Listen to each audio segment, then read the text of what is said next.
നമസ്കാരം. ലൂസ് ടോക്കിലേക്ക് ഒരിക്കൽ കൂടി സ്വാഗതം.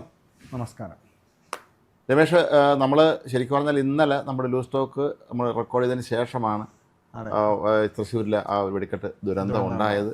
അതുകൊണ്ട് തന്നെ നമുക്കത് ചർച്ച ചെയ്യാൻ പറ്റാത്തത്. നമ്മൾ മറ്റു വാർത്തകളൊക്കെ തന്നെ ഇക്കാര്യം വിശദമായി ചർച്ച ചെയ്യുന്നുണ്ട്. എങ്കിൽ പോലും ഇത് വളരെ നമ്മെ ഏറെ വേദനിപ്പിച്ച ഒരു അനുഭവം, ഒപ്പം ഞെട്ടിപ്പിക്കുകയും ചിന്തിപ്പിക്കുകയും കൂടെ ചെയ്യേണ്ട ഒരു അതാണ് കാര്യമാണ്. കാര്യം എന്ന് പറഞ്ഞാൽ വെടിക്കെട്ട് നടത്തുമ്പം വേണ്ട ഒരു വെടിക്കെട്ട് പുറയ്ക്ക് വേണ്ട സുരക്ഷിതത്വങ്ങൾ അവിടെ ഉണ്ടോ എന്ന് ചോദിച്ചാൽ അവിടെ ഉണ്ടെന്നാണ് എല്ലാവരും പറയുന്നത്. കാര്യം അതൊരു ഒഴിഞ്ഞ പറമ്പാണ്, വയലേലയാണ് കാണുന്നത് നമ്മൾ. അതുകൊണ്ടാണ് ഇത് ഇങ്ങനെയെങ്കിലും ആയത്. ഇതൊരു ജനവാസ കേന്ദ്രത്തിൽ വല്ലതും ആയിരുന്നെങ്കിൽ ഇതിന്റെ ആഘാതം വളരെ കൂടിപ്പോയാണ്. കുറ്റിങ്ങല് വെടിക്കെട്ട് ദുരന്തം ഉണ്ടായപ്പോൾ എത്രയോ വീടുകളാണ് തകർന്നത്. വെടിക്കെട്ട് ദുരന്തം എന്ന് പറഞ്ഞാൽ അത് ക്ഷേത്രത്തിൽ കൊണ്ടുവച്ച വെടിപ്പുരയാണ് പൊട്ടിപ്പോയത്. അപ്പോൾ അവിടെ ഉത്സവം കാണാൻ വന്ന ഒരുപാട് പേരുണ്ടായിരുന്നു. പക്ഷേ ഇത് ഒരു ഒഴിഞ്ഞ സ്ഥലത്ത് അവർ വളരെ കരുതലോടെ തന്നെയാണ് അവരുടെ പ്രവർത്തനങ്ങളൊക്കെ നടത്തിയത്. പക്ഷേ ഈ കുറച്ചും കൂടെയൊക്കെ സുരക്ഷിതത്വം ഇത്തരം കേന്ദ്രങ്ങൾക്ക് അനിവാര്യതയാണ്. കാര്യം CCTVകൾ വയ്ക്കുക, അത് നിരീക്ഷിക്കുക, ആരെങ്കിലും വരുന്നുണ്ടോ എന്ന് നോക്കുക. അത്തരം വളരെ ചെറിയ ചെറിയ കാര്യങ്ങളിൽ ഒരു അതീവ സുരക്ഷ ആവശ്യമായ അതീവ സുരക്ഷ വേണ്ട. പക്ഷെ അത്തരം ഒരു സുരക്ഷ അവിടെ ഉണ്ടായിരുന്നില്ല. ഇതൊന്നും കഴിഞ്ഞ ദിവസങ്ങളിലൊക്കെ കഴിഞ്ഞ ദിവസം ഒരു ബോർഡ് കണ്ടു, ഇങ്ങനെ അങ്ങോട്ട് ആരും പ്രവേശിക്കരുതെന്ന്. അത് അല്ല, പക്ഷേ ചാനലുകാർ പോകുന്നു, പല ആളുകളും ഇതുമായി ഇവരുടെ ഈ സ്ഥലത്ത് തിരുവമ്പാടിയുടെ വെടി ഉണ്ടാക്കുന്ന സ്ഥാനമാണ്. അവര് ഈ സാമ്പിൾ വെടിക്കെട്ടിന് വേണ്ടിയുള്ള ഈ 2000 കിലോയോളം വരുന്ന സ്ഫോടക വസ്തുക്കൾ വെച്ചിട്ടാണ് ഈ പടക്കങ്ങളും ഇതൊക്കെ ഉണ്ടായിക്കൊണ്ടിരുന്നത്. ഇതോടൊപ്പം തന്നെ അവിടെ വേറെ 3000 കിലോ ഉണ്ടെന്നാണ് പറയുന്നത്. കാര്യം അത് ഇനിയുള്ള വലിയ പൂരത്തിന്റെ സാമ്പിൾ വേറെയാണല്ലോ. അപ്പൊ ഇതെല്ലാം കൈകാര്യം ചെയ്യുന്ന ഇവര് വർഷങ്ങളായിട്ട് ഇവർക്ക് പ്രവർത്തന പരിചയമുള്ള ആളുകൾ തന്നെയാണ് ഇതൊക്കെ ചെയ്യുന്നത്. അവർ വളരെ അവർക്ക് അറിയാവുന്ന തരത്തിലുള്ള വളരെ സൂക്ഷിച്ച് തന്നെയാണ് ചെയ്യുന്നത്. പക്ഷെ ചൂടുകൊണ്ടായിരിക്കാം, അതോ ഇനി വേറെ എന്തെങ്കിലും കാരണങ്ങളുണ്ടോ എന്നൊക്കെ ഇനി വരേണ്ട കാര്യങ്ങളാണ്.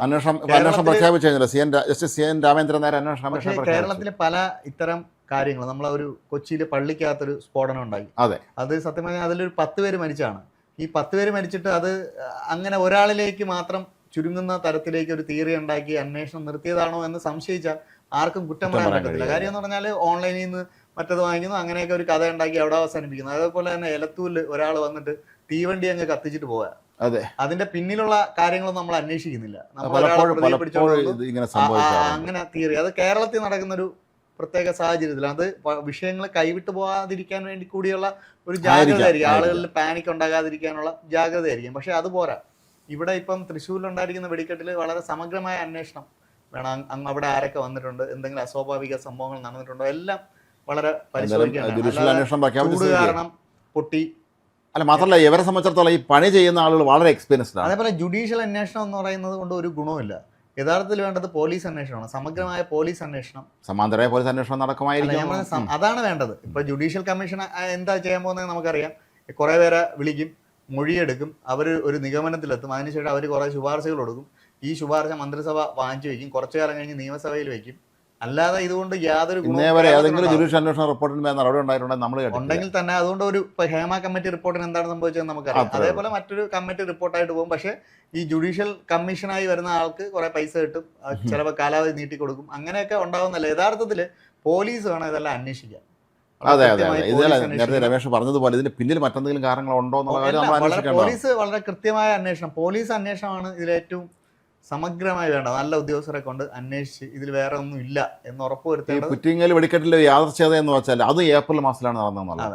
ഇത് ഏപ്രിലാണ്. അത് ഈ അമ്പലങ്ങളിലെ ഉത്സവ സീസൺ അതുമായി ബന്ധപ്പെട്ട കാര്യങ്ങളായി അതുകൊണ്ടാണ് അങ്ങനെ സംഭവിക്കുന്നത്. പക്ഷെ ഈ വെടിക്കെട്ടെന്ന് പറഞ്ഞാൽ ഈ തൃശ്ശൂർ പൂരം എന്ന് പറഞ്ഞാൽ കേരളത്തിന്റെ സാംസ്കാരിക മുഖമാണ്, അല്ലെങ്കിൽ കേരളത്തിന്റെ സാംസ്കാരികതയുമായി ബന്ധപ്പെട്ട്.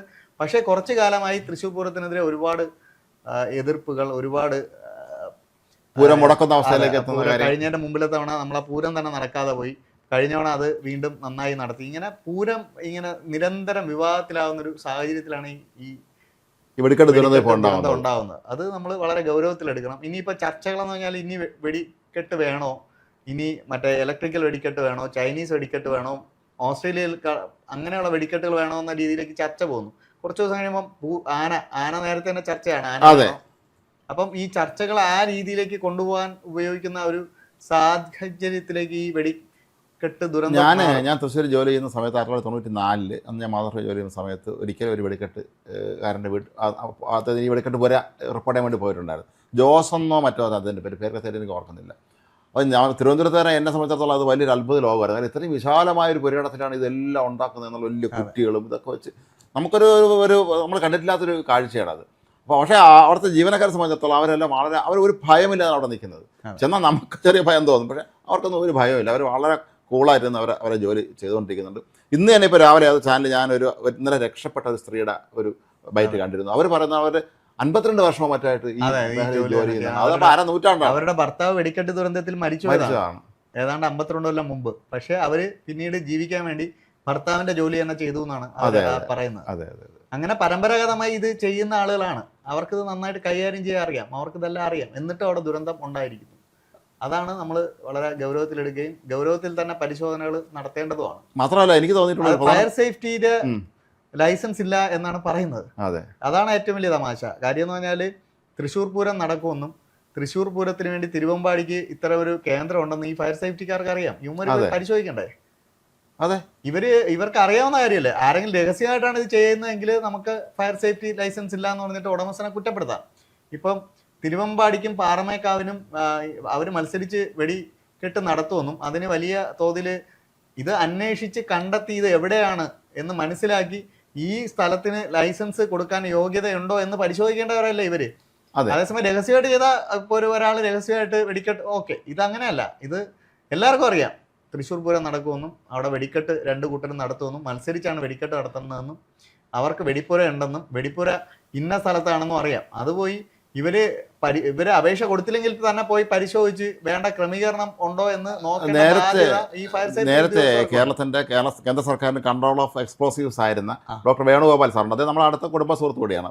അപ്പം അദ്ദേഹം ഇപ്പോൾ സർവീസില്ലെന്ന് തോന്നുന്നു. പക്ഷേ അദ്ദേഹം സർവീസ് ഉണ്ടായിരുന്ന സമയത്ത് കൃത്യമായി വളരെ നേരത്തെ തന്നെ തൃശ്ശൂർ എത്തുകയും ഇതുമായി ബന്ധപ്പെട്ട എല്ലാ ഡിസ്കഷനുകളിലും കാര്യങ്ങളിലും എല്ലാം അതിൻ്റെ കൃത്യമായ ഒരു മേൽനോട്ടം ഉണ്ടായിരിക്കും. അപ്പോൾ ദുരന്തം ഉണ്ടായതിനു ശേഷം ഞങ്ങൾക്കൊരു പങ്കുമില്ല എന്ന് പറയാൻ വേണ്ടിയാണ് ഫയർ സേഫ്റ്റി ലൈസൻസ് ഇല്ല എന്ന് പറയുന്നത്. ഇത്തരം കേന്ദ്രങ്ങൾ, അതായത് ഇത് പ്രഖ്യാപിച്ചുകൊണ്ട് നടത്തുന്ന ഒരു കാര്യമാണ്. എല്ലാവർക്കും അറിയാം, മത്സരമാണെന്ന് അറിയാം, മത്സരമാണല്ലോ. അതെ. അപ്പൊ ഇന്നിപ്പോ പോയിട്ട് പാറമേക്കാവിന്റെ വെടിപ്പുര അവർ കണ്ടെത്തി അത് സ്റ്റോപ്പ് മെമ്മോ കൊടുത്തിട്ടുണ്ട്. ഓവർ പ്രൊഡക്ഷൻ നടത്തി എന്ന് പറഞ്ഞിട്ട് സ്റ്റോപ്പ് മെമ്മോ.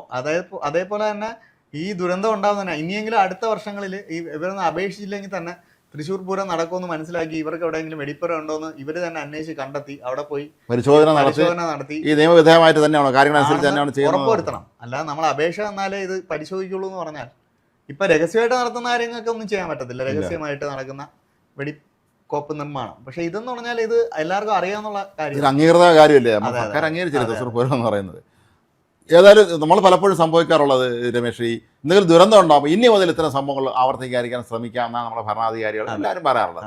പക്ഷെ അത് ഒരു എപ്പോഴും പാഴവാക്കാൻ വന്നു. പുറ്റിക്കൽ ദുരന്തം തന്നെ ഉണ്ടായി. ഇത്രയും വലിയ നമ്മുടെ കേരളം കണ്ട ഒരു ഏറ്റവും വലിയ ദുരന്തങ്ങളൊന്നായിരുന്നു അത്. കഴിഞ്ഞ് എന്നിട്ട് അന്ന് എല്ലാം ശ്രദ്ധിക്കുമെന്ന് പറഞ്ഞിട്ട് പിന്നും പല സ്ഥലങ്ങളിലും ദുരന്തങ്ങൾ ഉണ്ടായല്ലോ. ദുരന്തം ഉണ്ടായപ്പോൾ നമ്മൾ പറഞ്ഞ ഒരു കാര്യം എന്ന് പറഞ്ഞാൽ അതിന്റെ ദൂരപരിധി ആളൊഴിഞ്ഞ സ്ഥലത്ത് ഇത് സൂക്ഷിക്കും എന്നൊക്കെയാണ് പറഞ്ഞത്.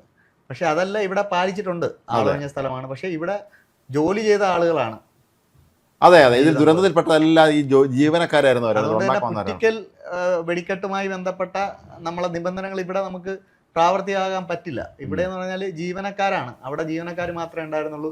പുറ്റിങ്ങൽ പോലെ വേറെ ആരും മരിച്ചില്ല. ദൂര സ്ഥലത്തേക്കൊക്കെ വലിയ തോതിൽ ഇത് ചെന്ന് വീണു, അങ്ങനെയുള്ള ദുരന്തങ്ങളെ ഉണ്ടായുള്ളൂ. അല്ല, അതുപോലെ എനിക്ക് തോന്നിയിട്ടുള്ള ഒരു കാര്യം രമേഷ്, ഈ പലപ്പോഴും ഈ ഇതിന്റെ ക്വാളിറ്റി, ഇതിനൊക്കെ ഉപയോഗിക്കുന്ന സ്ഫോടക വസ്തുക്കളുണ്ടല്ലോ, ഇതിന്റെ ക്വാളിറ്റി എന്താണെന്നുള്ളത് നമ്മൾ പ്രധാനപ്പെട്ട. അതാണ് ഞാൻ പറഞ്ഞത്. ഫയർ സേഫ്റ്റി ഉദ്യോഗസ്ഥർ തൃശ്ശൂർ പൂരം ഉണ്ട്, അവിടെ ഇത്രയും വലിയ വെടിക്കെട്ടാണ് നടക്കുന്നത്, ഇത്രയും വലിയ ശേഖരം 5000 ടണ്ണോളം ഉണ്ടെന്നാണ് പറയുന്നത്. അവിടെ പോയിട്ട് 5000 കിലോ ഉണ്ടെന്നാണ് പറയുന്നത്. അതെ. അപ്പം അവിടെ പോയിട്ട് ഇതിന്റെ നിലവാരം ഉറപ്പാക്കേണ്ടത് ഇവരാണ്. കാര്യം ഇവർക്കറിയാം തൃശ്ശൂർ പൂരം നടക്കാൻ പോവുകയാണ്. അത് പാറമേക്കാവിനോടും തിരുവമ്പാടിയോടും ചോദിക്കണം, നിങ്ങൾക്ക് ആരാണ് ലൈസൻസി, ഇതെവിടെയാണ് ചെയ്യുന്നത് എന്ന് നോക്കി പോയി കണ്ട് ഇവര് തന്നെ അത് തിരുത്തലുകൾ നിർദ്ദേശിക്കുകയും ക്വാളിറ്റി ഉറപ്പാക്കുകയും വേണം. ഇത് പലപ്പോഴും എനിക്ക് തോന്നിയിട്ടുള്ളത് സംഭവിക്കുന്നത് ഈ കരാറുകാരനുണ്ടല്ലോ, ഈ വെടിക്കെട്ടുകാരൻ, അയാൾ വളരെ എക്സ്പീരിയൻസ് ആയിട്ടുള്ള ഒരാളായിരിക്കും. പിന്നെ അങ്ങ് കൊടുക്കാം, ശരി അവരെ ഭംഗിയായി ചെയ്തോളൂ, അവർക്ക് ഇത്രയും വർഷത്തെ ഒരു പരിചയമുള്ളവരാണ്, കുഴപ്പമൊന്നും സംഭവിക്കില്ല എന്നൊരു വിശ്വാസമായിരിക്കും ചെയ്യുന്നത്. പക്ഷേ അങ്ങനെ ചെയ്യുമ്പം ഈ ദുരന്തം ഉണ്ടായി കഴിയുമ്പോൾ അവരെ മാത്രം കുറ്റം പറയരുത്. ഇതിന്റെ കുറ്റം സംവിധാനത്തിന്റെയും കൂടെയാണ്. അതെ, നമ്മുടെ ഭരണ സംവിധാനത്തിൻ്റെ കുറ്റം തന്നെയാണ്. കാരണം നമ്മൾ ഇത് പൂരം വിജയിക്കുമ്പോൾ എല്ലാവരും നമ്മൾ ആഘോഷിക്കുന്നു, അല്ല മന്ത്രിമാരും നമ്മുടെ അവിടെ ജനപ്രതിനിധികൾ എല്ലാവരും വന്ന് പൂരത്തിൻ്റെ ഒപ്പം നിൽക്കുന്നു, ആനയുടെ ഒപ്പം നിൽക്കുന്നു, എല്ലാം ചെയ്യുന്നു. പക്ഷേ ഒരു അപകടം ഉണ്ടാകുമ്പോഴാണ് ശരിക്കും ഇതിൻ്റെ ഒരു ബുദ്ധിമുട്ട് നമുക്ക് മനസ്സിലാവും. അപ്പോൾ പറയും ഫയർ സേഫ്റ്റി ലൈഫ് സെൻസ് ഇല്ലായിരുന്നു, നമുക്ക് ഇങ്ങനെ ഒരു പ്രൊഡക്ഷൻ നടക്കുന്ന അറിയത്തില്ലായിരുന്നു. അങ്ങനെയല്ലല്ലോ, തൃശ്ശൂർ പൂരം നടക്കുമ്പോൾ ഇത് എവിടെയെങ്കിലും നടക്കുമെന്നോ ഇവർ മനസ്സിലാക്കി പ്രവർത്തിക്കണം. മാത്രമല്ല വിവിധ വകുപ്പുകളെ ഏകോപിപ്പിച്ചിട്ടുള്ള പല മീറ്റിങ്ങുകളും പൂരത്തിന് മുമ്പ് നടക്കും. ദേവസ്വം അംഗങ്ങളെയും ഭരണസമിതി, അവിടുത്തെ തിരുവമ്പാടി പാറമേക്കാവ് ദേവസ്വത്തിൻ്റെ ആളുകളും ഉദ്യോഗസ്ഥന്മാരും പോലീസും റവന്യൂ അധികാരികളും എല്ലാം ഒരുമിച്ചിരുന്ന് ചർച്ച ഞാൻ കണ്ടിട്ടുള്ളതാണ്. പക്ഷേ എന്നിട്ട് അപ്പോൾ അവിടെ ഈ വിഷയം ചർച്ച ചെയ്തില്ലെന്ന് മനസ്സിലാവും. ചർച്ച ചെയ്യുന്നില്ല എന്നല്ല, ഇതിൻ്റെ ഒരു ഫയർ സേഫ്റ്റി ഉണ്ടോ എന്ന് അന്വേഷിക്കുന്നില്ല. എന്നിട്ട് പിന്നീട് ഇല്ല എന്നിപ്പോൾ പറയുന്നില്ല, ചില സൂചനകളാണ് ഈ ഘട്ടത്തിൽ പുറത്തു വരുന്നത്. അവർക്ക് ഫയർ സേഫ്റ്റി ലൈസൻസ് ഇല്ല, ഇത് ലൈസൻസിയുടെ കുഴപ്പമാണ് എന്ന തരത്തിൽ. പണ്ടൊരു മലനാട വെടിക്കെട്ട് ദുരന്തം ഉണ്ടായിരുന്നുണ്ട്, വലിയ ദുരന്തമായിരുന്നു. അതുപോലെ ഒരുപാട് ആൾ കൊല്ലപ്പെട്ടതാണ്. അതിലൊരിക്കലും ഇതുപോലെ തലശ്ശേരി ആ ഭാഗത്തോടെ വലിയൊരു ദുരന്തം ഉണ്ടായിട്ടുണ്ട്. അങ്ങനെ നമ്മുടെ നാട്ടിൽ പലപ്പോഴും ഇത് സംഭവിക്കാറുണ്ട്. മാത്രമല്ല രമേഷ്, ഈ തൃശ്ശൂരിൻ്റെ വിവിധ ഭാഗങ്ങളിലുള്ള പല സ്ഥലങ്ങളിലും ഈ ഇനി നടക്കാൻ പോകുന്ന ഉത്സവങ്ങളൊക്കെ തന്നെ, അല്ലെങ്കിൽ നടന്ന കഴിഞ്ഞ ഉത്സവത്തിന് തന്നെ വലിയ വലിയ വെടിക്കെട്ട് നടക്കുന്ന സ്ഥലങ്ങളുണ്ട്. ഇപ്പം പാലക്കാട് തന്നെ നിർമ്മാണ അല്ലെങ്കിൽ വേല, എനിക്ക് തോന്നുന്നു അവിടെ ഇതുണ്ടോന്നു വെടിക്കെട്ട് ഉള്ള സ്ഥലമാണ്. അതിൽ ഒരുപാട് സ്ഥലങ്ങളുണ്ട്, അവിടെയൊക്കെ തന്നെ വെടിക്കെട്ടുള്ളതാണ്. അപ്പോൾ ശരിക്കും പറഞ്ഞാൽ തൃശ്ശൂർ പൂരം മാത്രമല്ല, ഇനി വെടിക്കെട്ട് നടക്കുന്ന സ്ഥലങ്ങളിലൊക്കെ തന്നെ അതിന് എവിടെയാണെങ്കിലും കൃത്യമായ രീതിയിലുള്ള പരിശ്രമം. കുട്ടിക്കാലത്താണ്, എനിക്ക് കൃത്യമായിട്ട് ഓർമ്മയില്ല, മാവേലിക്കരയിലാണ് അവർ താമസിച്ചത്. ഞങ്ങളൊരു ബന്ധുക്കളായിരുന്നു. അപ്പം കുട്ടിക്കാലത്ത് ഈ വെടിക്കെട്ട് ഉണ്ടായിട്ട് വലിയ ദുരന്തമായിരുന്നു ആ സമയത്ത്. അത് രണ്ടുപേരും മരിച്ചുപോയി. അതിൽ നമ്മുടെ ഒരു ബന്ധുവായിരുന്നു, മാവേലിക്കരയിലായിരുന്നു. അപ്പൊ ഞാൻ ആ ബന്ധുക്കളുടെ വീട്ടിൽ അന്ന് പോയതായിട്ട് ഓർക്കുന്നുണ്ട്. അന്ന് തന്നെ പത്രങ്ങളിലൊക്കെ വരും, ഇനി ഇത് ആവർത്തിക്കൂല. പക്ഷേ എല്ലായിടത്തും സംഭവിക്കുന്നത്, ഇനി ആവർത്തിക്കില്ല എന്ന് പറയുമ്പോൾ പിന്നെ അടുത്ത ദുരന്തത്തിന് എല്ലാവരും കാത്തിരിക്കും പോലെയാണ്. അല്ലെ, ശരിക്കും പറഞ്ഞാൽ ഇത് ഇപ്പോൾ അവിടെ കൊല്ലപ്പെട്ടത് അവിടുത്തെ ജീവനക്കാരാണ്. പക്ഷേ ഇതൊരു വ്യാപകമായി നേരത്തെ കുറ്റെങ്കിലും സംഭവിച്ചില്ല എങ്ങനെ ആയിരുന്നെങ്കിൽ അവസ്ഥ ഒന്ന് ആലോചിച്ചു, എത്രയോ പേര് കൊല്ലപ്പെടുമായിരുന്നു. ഏതായാലും സർക്കാർ 14 ലക്ഷം രൂപ മറ്റോ നഷ്ടപരിഹാരം പ്രഖ്യാപിച്ചിട്ടുണ്ട്, പരിക്കേർക്ക് 2 ലക്ഷം രൂപ പ്രഖ്യാപിച്ചിട്ടുണ്ട്. സവിശേഷ ദുരന്തമായിട്ട് പ്രഖ്യാപിച്ചിട്ടുണ്ട്. അതിന് പ്രത്യേകം എന്താണെന്ന് നമുക്കറിയില്ല. അറിയില്ല, എങ്കിലും ആളുകൾക്ക് ഗുണം കിട്ടുന്നതായുണ്ട്. അതെ, കാരണം അവർക്ക് വളരെ പാവപ്പെട്ട സാധാരണക്കാരെ മനുഷ്യരാണ്. പലരെയും വീട്ടിലെ ഒരു ജീവിത, നേരത്തെ നമ്മൾ പറഞ്ഞ സ്ത്രീ തന്നെ കണ്ടേ, ഭർത്താവ് മരിച്ചിട്ടാണ് 52 വർഷം കൊണ്ട് അവർ ഈ ജോലിക്ക് വന്നിരുന്നു എന്ന് പറയാം. അവരെ വീട്ടിൽ സാമ്പത്തികം നമുക്ക് ഊഹിക്കാൻ കഴിയാന്നുള്ളത്. അതുകൊണ്ട് അവർക്ക് കൊടുക്കേണ്ടതും സഹായിക്കേണ്ടതുമാണ്. ആവശ്യം തന്നെ ഈ ക്ഷേത്രങ്ങളും കൊടുക്കണം. ദേവസ്വമാണ് ഇതിന്റെ ഒരു ബേസിക് ഉത്തരവാദിത്തം ഏറ്റെടുക്കേണ്ടത്. ഈ തൃശ്ശൂരുകാരെ സംബന്ധിച്ചിടത്തോളം എനിക്കവിടെ ജോലി വന്നിട്ട് അറിയാവുന്ന കാര്യം, അവർക്കിത് പൂരം എന്ന് പറഞ്ഞാൽ ഭയങ്കര വികാരമാണ്. അത് ആനയുടെ കാര്യത്തിലാണെങ്കിലും ഈ അതുപോലെ ഈ പൊടിക്കടത്തിലെ എല്ലാ കാര്യത്തിലും അവർക്ക് അവിടെ ഈ ആനപ്രേമികളൊക്കെ ഉണ്ട്. അവർ ആന ഇങ്ങനെ നോക്കിക്കൊണ്ട് കഥിക്കുന്നത് കാണാൻ പലരും. അതുപോലെ ഈ നമ്മൾ തിരുവനന്തപുരത്തെ സംബന്ധിച്ചിടത്തോളം നമുക്കൊരു അത്ഭുതകരമായ കാര്യമാണ്, ഈ ഒരു കുറേ ആന നിരന്നിരിക്കുമ്പോൾ ഈ ആനയുടെയൊക്കെ പേര് അവർ പറയും. നമുക്കൊരിക്കലും ആനയെ കണ്ടത് ഒരു ആന എന്നേ പറയാൻ പറ്റുള്ളൂ, ഇതിൻ്റെ പേര് നമുക്ക് ഐഡൻറ്റിഫൈ നമുക്ക് കഴിയില്ല. പക്ഷെ അവർക്കതെല്ലാം കഴിയും. അപ്പോൾ അതിന് ഈ ഒരു കൾച്ചറിനെ ഭയങ്കരമായിട്ട് ഒരു നെഞ്ചിലേറ്റാണ്. തെച്ചക്കോട് രാമേന്ദ്രൻ്റെ വിഷയത്തിൽ തന്നെ വലിയ തോതിലുള്ള പ്രതിഷേധമൊക്കെ നേരത്തെ കേരളത്തിൽ ഉത്സവ പറമ്പുകളിലാണ് വെടിക്കെട്ട് ദുരന്തങ്ങൾ ഉണ്ടായിട്ടുള്ളതെന്നാണ് ഞാൻ മനസ്സിലാക്കുന്നത്. ആദ്യമായിട്ടാണ് ഇങ്ങനൊരു സംഭവം ഉണ്ടാകുന്നത് പണി നടക്കുന്ന സ്ഥലത്ത്. ഇത്തരം സ്ഥലങ്ങളിലും കൂടെ അതീവ ജാഗ്രത, ആവശ്യമില്ലാത്ത ആരെയും കയറ്റാതിരിക്കുക. മാധ്യമ പ്രവർത്തകരൊക്കെ അവിടെ പോയിട്ടെ അങ്ങോട്ടും ഇങ്ങോട്ടും ഒക്കെ നടക്കുന്നു. അതെ, അത് ഭയങ്കര ദുരന്തം. എല്ലാവരും കയ്യിൽ മൊബൈലുണ്ട്. ചെറിയൊരു സ്പാർക്ക് വന്നാൽ തന്നെ വലിയ പ്രശ്നമാണ്. അപ്പം അത്തരം കാര്യങ്ങളും കൂടെ ഇനി വളരെ ഗൗരവത്തിൽ തന്നെ കർശന നിയന്ത്രണത്തോടു കൂടി തന്നെ ഇതൊക്കെ നടപ്പിലാക്കണം. അതല്ലെങ്കിൽ ഇത് കേരളത്തിൽ ഭാവിയിൽ വലിയ പ്രശ്നം ഉണ്ടാവും. കാരണം ഇത് തൃശ്ശൂർ പൂരത്തെ തന്നെ അനിശ്ചിതത്വത്തിലാക്കുന്നതാണ് ഈ സംഭവം. ഇത്രയും വെടിമരുന്നുകൾ വേണോ എന്നൊക്കെ ഉള്ള ചർച്ച വളരെ സജീവമാക്കുന്ന, എനിക്ക് തോന്നുന്നു ഇപ്പൊ തന്നെ അതിന്റെ ഈ വെടിക്കെട്ടിന്റെ ഒച്ചയ്ക്കൊക്കെ എന്തൊക്കെ കുറവുണ്ട്. അപ്പോൾ ഞാൻ അവിടെ ഉണ്ടായിരുന്ന സമയത്ത് ശരിക്കുള്ള ഒറിജിനൽ വെടിക്കെട്ട് ശബ്ദം കുറയ്ക്കുന്നതിന് മുമ്പായിരുന്നു. അപ്പോൾ നമ്മളൊക്കെ ഇത് വലിയ അത്ഭുതമാണ്. ആ വെടിക്കെട്ടെന്ന് പറഞ്ഞാൽ പൂരം വെടിക്കെട്ടെന്ന ഒരു അത്ഭുത സംഭവം തന്നെയാണ്. പക്ഷേ അതിൻ്റെ പിന്നിൽ ഇത്രയും വലിയൊരു ഒരു എഫർട്ട് ഉണ്ട്, അതിൻ്റെ റിസ്ക് ഉണ്ട് എന്നുള്ളതാണ് നമ്മൾ മനസ്സിലാക്കേണ്ടത്. അതാണ് ഈ സംഭവം. അതെ, നമുക്ക് ആഹ്ലാദം പകരുന്ന ഈ സംഗതി എല്ലാം ഒരുക്കുന്ന ആ മനുഷ്യർ അവരവരുടെ ജീവിതം വെച്ച് പന്താടുകയാണെന്നുള്ളതാണ് സത്യം. അപ്പോൾ ഏതായാലും ഇത് നമ്മുടെ നാട്ടിൽ വളരെ വ്യാപകമായി തന്നെ ഇത്തരം കാര്യങ്ങളിൽ ഇനിയെങ്കിലും ഒരു നടപടി എടുക്കണം, അത് അന്വേഷണം നടത്തണം. കൃത്യമായിട്ട് എന്താണ് അന്വേഷണം, ഇതിൻ്റെ അപകട കാരണം കണ്ടെത്തണം. മാത്രമല്ല രമേഷ്, ഇപ്പോൾ അസഹ്യമായ ചൂടല്ലേ, മനുഷ്യന് പുറത്തിറങ്ങാൻ അപകടങ്ങൾ ഉണ്ടാവാം, ഏത് സാഹചര്യത്തിലും ഉണ്ടാകാം. പക്ഷേ ഇതൊരു അട്ടിമറി ആയിരുന്നില്ല എന്ന് ഉറപ്പുവരുത്തേണ്ടത് ഭരണകൂടത്തിൻ്റെയും കൂടെ കടമയാണ്. ഇത് നമ്മുടെ നാട്ടിൽ ഒരുപാട് ഇന്ന് എന്താണ് പഹൽഗാം ആക്രമണത്തിന്റെ 1ാം വാർഷികമാണ്. നമ്മൾ അതുമായി ഇതുമായി ബന്ധമില്ലെന്ന് വിശ്വസിക്കുന്നത്. പക്ഷേ അതുമായി ബന്ധമുണ്ടെന്ന് പറഞ്ഞ രീതിയിലുള്ള പ്രചരണങ്ങളൊക്കെ സോഷ്യൽ മീഡിയയിലൊക്കെ നടക്കുന്നുണ്ട്. അത് നല്ലതല്ല. അതെ, അത് നല്ലതല്ല. പറഞ്ഞാല് ഇതിന് എന്താണ് യാഥാർത്ഥ്യം എന്ന് മനസ്സിലാക്കാതെ അങ്ങനെ ഓരോ ഊഹങ്ങളിലേക്ക് പോകാൻ ശരിയല്ല, അത് ശരിയായ നടപടിയല്ല. പക്ഷേ നമ്മുടെ നാട്ടിലെ പള്ളിയിലാണെങ്കിൽ അമ്പലത്തിൽ, പള്ളികളിലൊക്കെ തന്നെ വെടിക്കെട്ടുള്ള ഒരുപാട് സ്ഥലങ്ങളുണ്ടല്ലോ. എല്ലായിടത്തും പള്ളി പെരുന്നാളിലൊക്കെ ഉള്ളതുണ്ട്. അപ്പോൾ എല്ലാവരും നമ്മുടെ നാട്ടിലെ എല്ലാ മതവിഭാഗങ്ങളും എല്ലാ അത് ഞാൻ ഒരാളോട് ചോദിച്ചപ്പം അത്തരം വെടിക്കെട്ടുകളൊക്കെ ഉണ്ടാവും. തൃശ്ശൂർ പൂരത്തിന്റെ വെടിക്കെട്ട് എന്ന് പറഞ്ഞാൽ മണിക്കൂറുകൾ നീണ്ടു ആണ്. മറ്റതൊരു 10-15 മിനിറ്റ് കൊണ്ട് തീരുന്ന വെടിക്കെട്ടുകളാണ്. ഇത് ഞാൻ അതിന് കണ്ടിട്ടുള്ളതല്ലേ, എത്രയോ മണിക്കൂറാണത് അങ്ങനെ പടപടാ അങ്ങനെ വന്നുകൊണ്ടിരിക്കുകയാണ്. അത് തുടർച്ചയാണ്. ഇപ്പോൾ 2 വിഭാഗങ്ങളല്ലേ, മത്സരമല്ലേ. ഈ കുടമാറ്റം തന്നെ ഒരു മത്സരം പോലെയാണല്ലോ, അങ്ങോട്ടും ഇങ്ങോട്ടും ഏറ്റവും പുതിയ കുടകൾ കാണിക്കാന്നുള്ളത്. അതുപോലെ വെടിക്കെട്ട് ആരാണ് ജയിച്ചത് എന്ന് തൃശ്ശൂർക്കാർ വിലയിരുത്തും. എന്തായാലും എൻ്റെ ഒരു വ്യക്തിപരമായ അഭിപ്രായം എന്ന് പറഞ്ഞാൽ ഇത്തവണ തൃശ്ശൂർ പൂരമല്ലേ, ഈ ദുരന്തത്തിന്റെ പശ്ചാത്തലത്തിൽ ആഘോഷങ്ങളെല്ലാം ഒഴിവാക്കി ജീവൻ പൊലിഞ്ഞവരോട് ആദര സൂചകമായിട്ട് ഒരു ചടങ്ങ് നടത്തുക. കാര്യം നമ്മൾ കോവിഡ് കാലത്തൊക്കെ അങ്ങനെ ചെയ്തിട്ടുണ്ട്. അതെ അതെ അതെ, അതങ്ങനെ ചെയ്യാന്നുള്ളതേ ഉള്ളൂ. അക്കാര്യത്തിലൊന്നും വലിയ വേറെ പ്രശ്നം എന്ന് പറഞ്ഞാൽ സാധ്യതയില്ല. എന്നാലും ഇത് നമ്മളെ വല്ലാതെ നടുക്കി കളഞ്ഞ ഒരു ദുരന്തമായി പോയി. ഇത് കേരളത്തിൻ്റെ എവിടെ വേണമെങ്കിലും സംഭവിക്കാമെന്നുള്ളത്, നാളെ സംഭവിക്കാമെന്നുള്ള ഒരു അവസ്ഥയാണുള്ളത്. അപ്പോൾ അതുകൊണ്ട് തന്നെ ഇത് നമ്മൾ വളരെ ശ്രദ്ധയോടെ തന്നെ കൈകാര്യം ചെയ്യണം. ഇനിയെങ്കിലും നമ്മൾ അത്തരം കാര്യങ്ങളിൽ അതീവ ശ്രദ്ധ പുലർത്തണം. സർക്കാർ വീഴ്ച ഉണ്ടായതിനു ശേഷം ലൈസൻസിയെ മാത്രം കുറ്റം പറയുന്ന പരിപാടി നടത്തണം. അതാ വീഴ്ച ഉണ്ടായത് അത് നമ്മളെ ഭരണ സംവിധാനത്തിൻ്റെ തകരാറാണ്.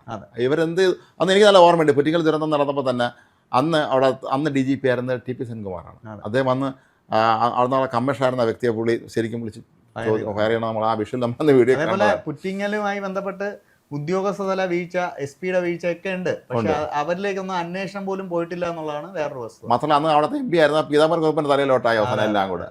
അതൊരു വസ്തുപരമായിട്ട് ഈ ലൈസൻസ് കൊടുക്കുന്നതുമായി ബന്ധപ്പെട്ടൊക്കെ ഒരുപാട് വിഷയങ്ങളുണ്ടായിരുന്നു. പക്ഷെ അതൊന്നും അന്വേഷണ വിഷയമാവുകയോ അത്തരം കാര്യങ്ങളെല്ലാം അട്ടിമറിക്കപ്പെടുകയും ചെയ്തു. നമ്മൾ മറക്കുമല്ലോ, നമ്മൾ ഒരു പ്രശ്നം കഴിഞ്ഞ് നമുക്ക് കേരളത്തിൽ ഒരു ദുരന്ത കാലഘട്ടമാണല്ലോ. നമുക്ക് കഴിഞ്ഞ ആഴ്ച വാൻ അപകടം ഉണ്ടായി. അതിൽ ഒരു കാര്യം കൂടെ പറയാനുണ്ട്. അതിൽ ഒരാൾ കൂടി മരിച്ചിട്ടുണ്ട്, മരണസംഖ്യ 10. അത് കോയമ്പത്തൂർ ആശുപത്രിയിലാണ് മരിച്ചത്.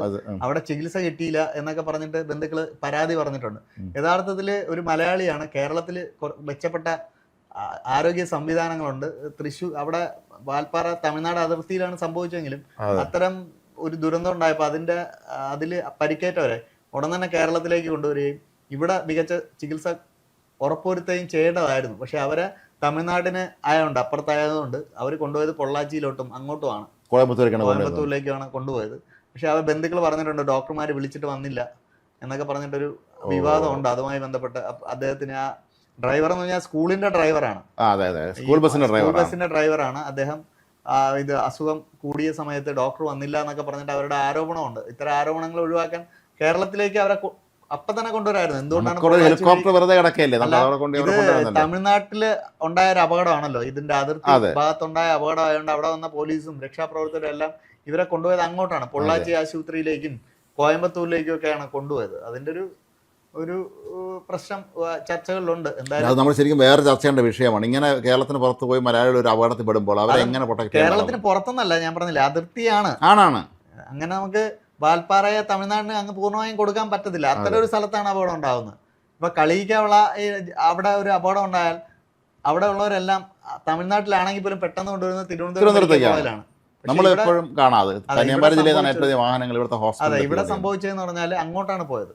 മലയാളികളായതുകൊണ്ട് തന്നെ തീർച്ചയായിട്ടും ഇങ്ങോട്ട് വന്നിരുന്നെങ്കിൽ കുറച്ചും കൂടെ സൗകര്യം കിട്ടിയാലും, ചികിത്സയുടെ സൗകര്യം കിട്ടിയാൽ. അതെ അതെ, ഇപ്പോൾ തിരുവനന്തപുരത്താണെങ്കിലും കൊച്ചിയിലാണെങ്കിലും കോഴിക്കോട്ടാണെങ്കിലും ഒക്കെ തന്നെ ഒരുപാട് സംവിധാനങ്ങളുള്ള ആശുപത്രികളുണ്ട്. സർക്കാർ തന്നെ അവരെ ചെലവ് വഹിക്കാൻ അതിവേഗം ഇത് തമിഴ്നാട് അല്ല സംഭവിച്ചുകൊണ്ടാണ്. എന്നാലും അതിൽ നമ്മൾ കുറച്ചും കൂടെ ജാഗ്രത കാണിക്കേണ്ടതാണ്. അതെ അതെ, പക്ഷേ ഇപ്പോൾ അതിന്റെ മരണസംഖ്യ 10 ആയിരിക്കുന്നു.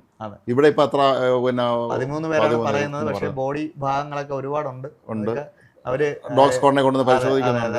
അവര് സ്ഥിരീകരിക്കാൻ എടുക്കുന്ന സമയമാണ്. ശരിക്കും പറഞ്ഞാൽ നമ്മുടെ നാടിന് എത്രയോ പേരെ നഷ്ടപ്പെട്ടാണ് എല്ലാവരും. ഈ അധ്യാപകർ ഒരു സംഘം, മറ്റത് ഇവർ ഇതൊക്കെ എന്താണ് വെടിക്കെട്ടൊക്കെ നിർമ്മിക്കാൻ കഴിയുന്ന കലാകാരന്മാർ, അങ്ങനെയുള്ള ആളെല്ലാവരാണ് ഈ ദിവസങ്ങളിലുള്ള ഈ അപകടങ്ങൾ നമുക്ക് നഷ്ടമായിരിക്കുന്നത്. ശരിക്കും പറഞ്ഞാൽ കേരളത്തിന് വലിയൊരു നികത്താത്ത നഷ്ടമാണ് ഈ കഴിഞ്ഞ ദിവസങ്ങളിലൊക്കെ തന്നെ ഉണ്ടായത് എന്ന് വേണം പറയാൻ.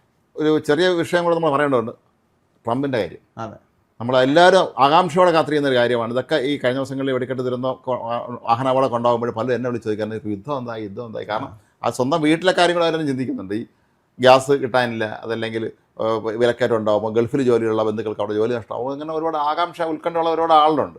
ഏതായാലും ട്രംപ് പതിവ് രീതി തന്നെയാണ് ഇപ്പോൾ വീണ്ടും പിന്തുടരുന്നതെന്ന് തോന്നുന്നു. അതെ, ട്രംപിൻ്റെ കാര്യം പറയുകയാണെങ്കിൽ ഇപ്പോൾ ട്രംപ് സത്യം പറഞ്ഞാൽ ഇറാനിൽ ഇടുന്നതിനേക്കാൾ വലിയ സ്ഫോടനമാണ് നമ്മൾ ഇവിടെ ഉണ്ടായിരിക്കുന്നുള്ളത്, തൃശ്ശൂർ ഉണ്ടായിരിക്കുന്നുള്ളത്. അത്രയും ആൾനാശം ഉണ്ടായിരുന്നു.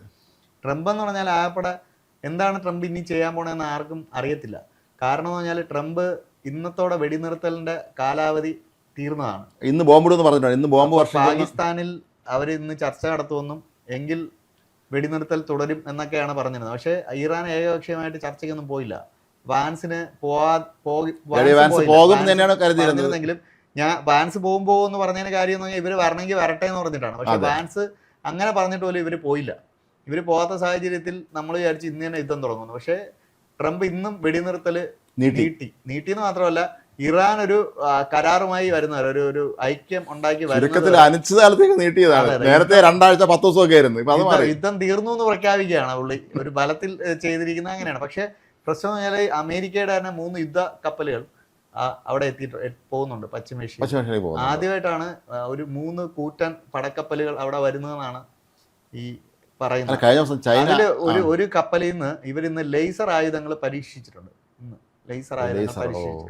അപ്പൊ ലേസർ ആയുധങ്ങൾ ഡ്രോൺ ആക്രമണത്തെ തടയാനുള്ളതാണ്. അപ്പം സാധാരണ നേരത്തെ തന്നെ പറഞ്ഞ കാര്യം എന്ന് പറഞ്ഞാല് ഇറാന്റെ ഡ്രോണുകളെ അമേരിക്കയ്ക്ക് തകർക്കാൻ ഒരുപാട് പൈസ ചെലവാകുന്നു. ഒരു 30 ലക്ഷമാണ് ഡ്രോണിന് ചെലവെങ്കിൽ ഇതിനെ തകർക്കാൻ വേണ്ടി ഒരു ഡ്രോണിന് ചെലവ് $30,000. പിന്നെ ഇറാൻ തകർക്കാൻ $40 ലക്ഷം ഒരു ഡ്രോൺ. അത് ഏറെ വിവാദമായ ചർച്ചയൊക്കെയായി. പക്ഷെ അത് മറികടക്കാനാണ് ഇപ്പൊ ലേസർ അവിടെ പരീക്ഷിക്കുന്നത്. എന്തായാലും 3 യുദ്ധക്കപ്പലുകൾ ആദ്യമായിട്ടാണ് ശീതയുദ്ധത്തിന് ശേഷമാണ് ഒരു മേഖലയിൽ അമേരിക്ക 3 യുദ്ധക്കപ്പലുകൾ വിന്യസിക്കുന്നതെന്നാണ് പറയുന്നത്. ഇറാൻ പറയുന്നത് അവരൊരു ധൈര്യം, അവർക്ക് 5000 സ്പീഡ് ബോട്ടുകളുണ്ട്. ഈ സ്പീഡ് ബോട്ടുകളെല്ലാം സ്ഫോടക വസ്തുക്കൾ നടത്തി വെച്ചൊക്കെയാണെന്നാണ്. അത് ഓടിക്കാൻ ആൾ വേണ്ട, ഇടിച്ചു കയറ്റുന്നതാണ് അവർ പറയുന്നത് കപ്പലുകളിൽ. അങ്ങനെയാണെങ്കിൽ വലിയ ദുരന്തം ഉണ്ടാവും. അങ്ങനെയാണെങ്കിൽ 5000 ഇത്ര സ്പീഡ് ബോട്ട് അവർ കൈവശം ഉണ്ടെന്നാണ് പറയപ്പെടുന്നത്. ഈ എണ്ണം ശരിയാണോന്ന് അറിഞ്ഞു. പക്ഷേ ഇവർ പറയുന്ന ഇറാന്റെ വാക്കുകൾ എടുത്താൽ തന്നെ ഇത് ഇവർക്ക് ഒരിക്കലും ഉപയോഗിക്കാൻ പറ്റത്തുള്ളൂ. അത്രേ ഉള്ളൂ. ഇത് അങ്ങനെ ചെയ്താൽ ഇറാനെ നേരിടാൻ വരുന്ന ഒരു പ്രത്യാഘാതം എന്ന് പറഞ്ഞാൽ നമ്മള് ഭീകരമായിരിക്കും. അമേരിക്കയുടെ കയ്യിൽ പിന്നെ ഒന്നുമില്ല. ഈ സ്പീഡ് ബോട്ടുകൾ തീർന്നാല് പിന്നെ ഇറാന്റെ ഒന്നുമില്ല. അവര് നല്ല യുദ്ധമാനൊന്നും ഇല്ലല്ലോ. ഇല്ല. അമേരിക്ക പിന്നെ പറയുന്നതെന്ന് പറഞ്ഞാൽ ഉപരോധം തുടരുമെന്നാണ്. ഉപരോധം തുടരുന്നത് ഇറാനെ സത്യമായ സാമ്പത്തികമായിട്ട് തകർക്കും. കാര്യം എണ്ണ വിൽക്കുക എന്നുള്ളതാണല്ലോ. മാത്രമേ ഗൾഫ് രാജ്യങ്ങളെ ബാധിക്കുമല്ലോ. അതെ, ഗൾഫിലേക്കുള്ള കപ്പലുകൾ അവർ വിടുമെന്നും ഇറാൻ തുറമുഖത്തേക്ക് പോകുന്ന, അതായത് അമേരിക്കയുടെ ഇപ്പോഴത്തെ ഉപരോധം എന്ന് പറഞ്ഞാൽ ഇറാൻ തുറമുഖത്തേക്ക് മാത്രം പോകുന്ന കപ്പലുകളെ ലക്ഷ്യമിട്ടാണ്. മറിച്ച് ഇറാനാണ് ബാക്കി തടയുന്നത്, മറ്റവരെ തടയുന്നത്. അതിന്റെ പ്രതികാരം. കഴിഞ്ഞ ദിവസം ചൈനീസ് പ്രസിഡന്റ് ഷീ ജിൻപിങ് അദ്ദേഹം ആവശ്യപ്പെട്ടിട്ടുണ്ടായിരുന്നു കടലൊക്കെ തുറക്കും. അതേപോലെ ഇന്ന് അവസാനമായിട്ട് ട്രംപിന്റെ പ്രസ്താവന എന്ന് പറഞ്ഞാൽ ഞങ്ങൾ പിടിച്ചെടുത്ത ഒരു കപ്പലിൽ ഇറാന് ചൈന കൊടുക്കാനിരുന്ന ചില സമ്മാനങ്ങളുണ്ടായിരുന്നു. അത് ശരിയല്ല എന്ന് പറഞ്ഞിട്ടുണ്ട്. അത് ചൈനയ്ക്കെതിരായ പരാമർശം കൂടെയാണ്. ആരെക്കുറിച്ച് എന്ന് വായിക്കുന്ന വിളിച്ച് പറയുമല്ലോ. പക്ഷെ ചൈന പോലെയുള്ള രാജ്യം അല്ലെങ്കിൽ റഷ്യ പോലുള്ള രാജ്യങ്ങളൊക്കെ ഒരു പക്ഷേ നാളെ ഇറാനെ അവരിപ്പോഴും പിന്തുണയ്ക്കുന്നുണ്ടായിരിക്കാം. അവർ പിന്തുണയ്ക്കാൻ എത്തിയത് വലിയ തോതിലുള്ള ഒരു വലിയ വിഷയമായി മാറും. ഇറാൻ അവർക്ക് പരസ്യമായി പിന്തുണയ്ക്കാൻ പറ്റാത്തതിന്റെ ഒരു കാരണം എന്ന് പറഞ്ഞാൽ ഗൾഫ് രാജ്യങ്ങൾ ഇറാനുമായിട്ട് തെറ്റി നിൽക്കുന്നു. ഒരുപക്ഷെ ഈ സൗദിയും UAEയും അങ്ങനെയുള്ള രാജ്യങ്ങളെല്ലാം ഇറാനൊപ്പം ആയിരുന്നെങ്കിൽ ഇതിനു മുമ്പ് തന്നെ ചൈന ഈ വിഷയത്തിൽ കുറച്ചും കൂടെ ശക്തമായ ഇടപെടൽ നടത്തുമായിരുന്നു. അല്ല, എനിക്ക് തോന്നിയിട്ടുള്ള ഒരു കാര്യം, പലപ്പോഴും ഈ ചർച്ചയ്ക്ക് മധ്യസ്ഥ വഹിക്കുന്ന ഈ പാകിസ്ഥാനാണ്. ഈ പാകിസ്ഥാനെ പോലുള്ള ഒരു പൊളിഞ്ഞ രാജ്യം ചർച്ചയ്ക്ക് മധ്യസ്ഥമാനം വിളിച്ച് നടക്കുന്ന പറയുമ്പോൾ അതിൽ പാകിസ്ഥാൻ ഒരു ലക്ഷ്യമുണ്ട്. പാകിസ്ഥാൻ സാമ്പത്തികമായി താഴ്ന്നിരിക്കുകയാണ്.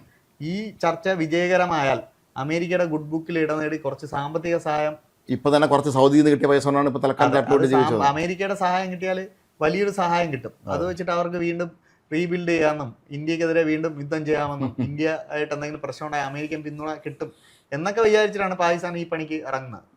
പക്ഷെ ഒന്നും തന്നെ വിജയിച്ചില്ല എന്നുള്ളതാണ്. മാത്രമല്ല, ഈ ലെബനൻ ഇസ്രായേൽ വെടിനിർത്തലും വലിയ താമസമില്ലാതെ അവസാനിക്കുകയാണ്. പക്ഷെ അതെന്താകും എന്നുള്ളതാണ് അറിയത്തില്ല. അവർ ചിലപ്പോൾ ഇക്കണക്കിന് ചിലപ്പോൾ ട്രംപ് പറഞ്ഞ് നീട്ടുമായിരിക്കും.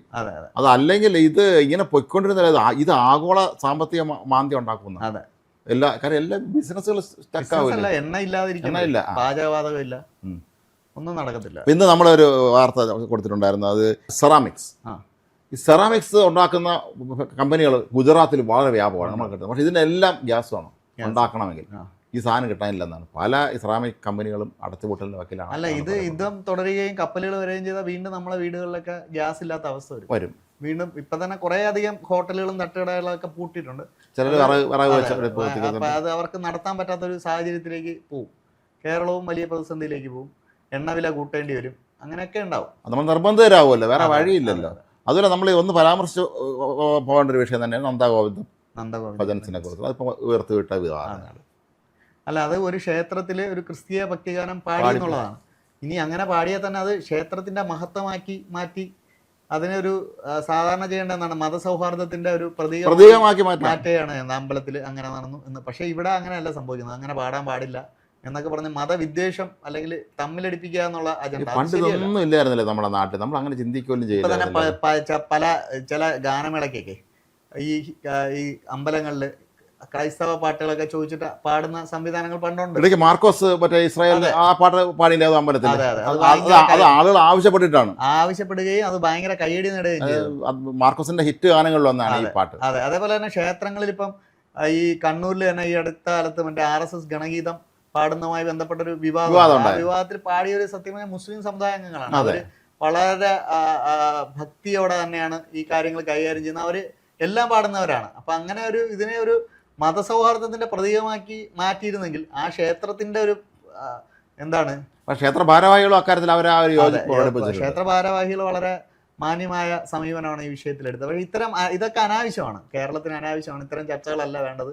ഒരുമയുടെ സന്ദേശമാണ് കേരളം കൊടുക്കുന്നത്. നമ്മളെല്ലാ കാലത്തും നമ്മൾ മലയാളികൾ അഭിമാനിച്ചിരുന്ന ഒന്നാണ് നമ്മുടെ മലയാളികളുടെ നമ്മുടെ ഈ ഒരു തനിമയെ കുറിച്ച്. ഇതിപ്പോ ഹരിഗോവിന്ദ് ഒരു പാട്ട് പാടി അത്രേ ഉള്ളൂ. അതിനങ്ങനെ എടുത്താൽ മതി. പാട്ട് പാടി ഒന്നും സംഭവിക്കാൻ പോകുന്നില്ല.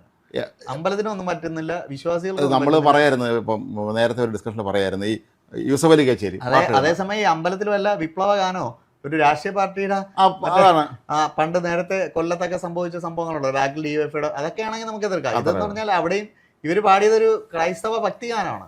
ദൈവത്തിനെ കുറിച്ച് പറയില്ല. വിശ്വാസം എല്ലാ ദൈവവും ഒന്നല്ലേ ശരിക്കും പറഞ്ഞാൽ. അത് ഉണ്ട്. ഞാൻ പറയായിരുന്നു യൂസഫ് അലി കേച്ചേരി ആണ് മലയാളത്തിലെ എത്രയോ നല്ല ഹിന്ദു ഭക്തിഗാനങ്ങൾ. ജാനകി ജാനെ ആ പാട്ട് എഴുതി അദ്ദേഹം. അതിലെ കൃഷ്ണകൃപാസാഗരം അതൊക്കെ അത് എഴുതി. പൂച്ചൽ ഖാദർ മറ്റേ നീ എന്റെ പ്രാർത്ഥനയുടെ മനോഹര ക്രിസ്തീയ ഭക്തിയാണ്. യേശുവാസാന ഹരിവരാസനം പാടിക്കല്ലേ അതുണ്ട്. ഹരിവരാസനം ഉണ്ടല്ലോ. അതുപോലെ എടുക്കുകയാണെങ്കിൽ എത്രയോ ഇങ്ങനെ മതസൗഹാർദ്ദത്തിന്റെ പ്രതീകമായിട്ട് മാറ്റി നമ്മുടെ അഭിമാനമായി നമ്മുടെ എല്ലാ കാലത്തും നമ്മളെ മലയാളികൾ അഭിമാനിച്ചിരുന്ന ഒരു കാര്യം തന്നെയാണ് ഇത്. നമുക്ക് ഇത്തരം കാര്യങ്ങൾ നമുക്ക് ഒരു ജാതി മത ചിന്തകളും ഇല്ല എന്നുള്ളത്. പക്ഷെ അതിലേക്ക് ഇത്തരത്തിലുള്ള കടന്നു വരുന്നത് ഒരു ശരിയായ നടപടിയല്ല എന്ന് പറയേണ്ടി വരും. നന്ദഗോവിന്ദൻ ഭജൻസ് എന്ന് പറഞ്ഞ ടീം ഇത്തരം മാതൃകകൾ ഇനിയും തുടരണം അമ്പലങ്ങളിൽ പോയിട്ടെ. കാര്യം എന്ന് പറഞ്ഞാൽ അതുകൊണ്ട് സമൂഹത്തിന് നേട്ടം മാത്രമേ ഉണ്ടാകത്തുള്ളൂ. ആളുകളെ അടുപ്പിക്കുകയാണല്ലോ ഇത് ചെയ്യുന്നത്. അതെ. ഏതായാലും നമ്മുടെ സമയം കഴിയുകയാണ്. ഏതായാലും അതിന് നാളെ നമുക്ക് വീണ്ടും ന്യൂസ് ടോക്കുമായി എത്താം. നമസ്കാരം.